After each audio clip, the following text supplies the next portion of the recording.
तेरे कंपनी में कोई अच्छी नौकरी हो तो बताना, बबली के वास्ते। बबली के लिए? हाँ पुत्र, बबली बहुत ही चंगी कुड़ी है। उसने हाल ही में अपना ग्रेजुएशन किया है पुत्र। परी को ऐसा लग रहा था कि नीति को भाई मेंटल असाइनमेंट भेज के यहाँ पर सारी प्रॉब्लम्स दूर हो जाएंगी और भाई जिस तरीके का वो बदला लेने वाली थी, यहाँ पर राजीव से भी उसको बदला लेना था, तो लग रहा था कि हाँ भाई सारी चीजें पूरी हो जाएंगी यार। लेकिन यहाँ पर तो भाई नीति ही उल्टी चाल चल देती है।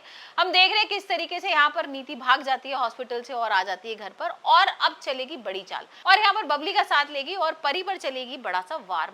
अंग्रेजी भी अच्छा बोल लेती है। तूने बबली के वास्ते इतना कर लिया ना, तो तेरी बहुत मेहरबानी। नहीं नहीं आंटी जी, कैसी बातें कर रही हैं आप? प्लीज ऐसे मत बोलिए, मेहरबानी वाली कोई बात नहीं है। वैसे मैं अपने लिए एक अच्छी सी सेक्रेटरी ढूंढ ही रही थी। एक नया प्रोमो आया भी है जिसमें हम देख रहे हैं कि भाई नीति उसको धमकी दे रही है परी को कि अब देख ले तुझे क्या करना है, या तो तेरे हाथ में बबली की जान है, मतलब क्योंकि हम उसमें ना उसने क्या किया है कि सगाई करा दी है बबली की और दिलजीत की। अभी तक तो भाई परी को लग रहा था कि नीति ऐसा कुछ भी स्टेप नहीं उठाएगी, यहाँ पर उसको डर लग जाएगा कि चलो ठीक है उसके सामने सारी सच्चाई आ गई है, परी भी आ जाएगी तो भाई क्या होगा। अगर बबली चाहे तो आ सकती है। पुत्र समझ में नहीं आता तेरा कैसे शुक्रिया अदा करूं। हमारे बीच में बबली को लेके, उसकी नौकरी को लेके जो गल हुई है ना, वो हमारे तक ही रखना, किसी और को मत बताना प्लीज। क्योंकि परी भूत बन के भी आ चुकी थी और बहुत सारी चीजें ऐसी हो चुकी थी कि भाई नीति को कहीं ना कहीं डर बैठा हुआ था कि अगर परी ने उसका पर्दाफाश कर दिया तो राजीव के सामने सारा सच आ जाएगा।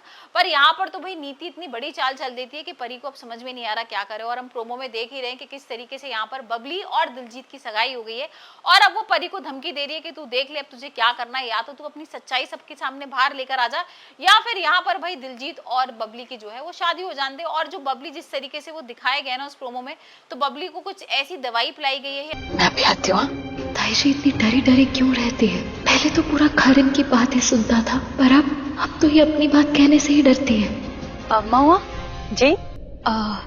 ये पम्मी आंटी ये हमेशा ऐसे ही डरी डरी खोई खोई से रहती है, या कुछ ऐसी बेहोशी की कुछ ड्रिंक पिलाई गई है जिसमें ना वो बड़ी अलग से बिहेव कर रही है और यहाँ पर दिलजीत उसके संग सगाई कर रहा है। तो अब देखते हैं आने वाले एपिसोड में कि किस तरीके से यहाँ पर परी क्या करती है। क्या परी अपनी सच्चाई राजीव के सामने, घर वालों के सामने लेकर आ जाएगी और बता देगी कि भाई मैं ही परी हूँ और मैं पार्वती नहीं हूँ, यहाँ तुम लोगों से बदला लेने आई थी। तो आने वाले एपिसोड में हम देखेंगे किस तरीके से यहाँ पर भाई अब परी क्या करती है। क्या परी भाई शादी हो जान देगी दिलजीत और बबली की, या फिर यहाँ पर सच्चाई बता देगी राजीव को कि भाई मैं ही तुम्हारी परी हूँ, पार्वती बनकर आई थी तुम सब लोगों से बदला लेने के लिए, या फिर यहाँ पर अंबिका कुछ करेगी। हमने देखा है ना कितनी बार परी जब भी इमोशनल हो जाती है और उसको लगता है कि नहीं मैं भी अब सच बता दूं कि मैं परी हूँ, तो यहाँ अंबिका आके ना उसको समझाती है और कुछ ना कुछ ऐसी चाल चलती है कि भाई सारी चीजें छुप जाती हैं।